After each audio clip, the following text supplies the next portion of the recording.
You know, the more I read, the more I look at, you know, I talk a lot about divine design.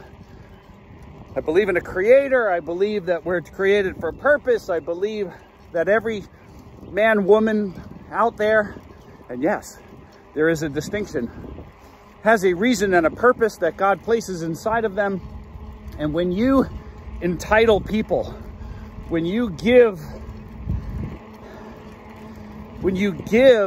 without inspiring, when you enable without equipping, I think a little bit of the heart dies along with it. If you look at people who are enabled, or you know, they're enabled instead of equipped, right? Then what happens is, I think a little bit of your soul dies along with it. I think there has to be something bigger that every single one of us is going for, right? And there's fear, there's doubt, and those things are good. Why? Because it keeps you on the edge, right? You realize you can't do it on your own. You've got to look up instead of just within or around you. You got to look to that higher source. You've got to look to the creator and say, man, I'm going to need some things that I haven't been given yet. And you strive and you fight and you're living.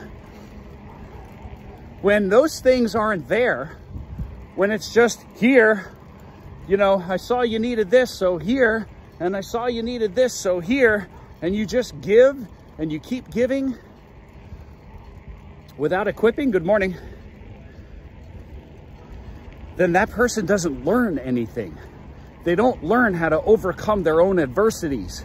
And when you don't learn to overcome your own adversities, the internal ones, you're defeated by them. And life starts to get a little bit more dreary. And depression seems to get a little bit thicker. But when you're after it, when you're stretching, when you're growing, and you have people around you that are encouraging you and inspiring you and pushing you, and not trying to solve all your freaking problems, but they're there to walk with you while you get after them, life gets bigger and better. Have a great day.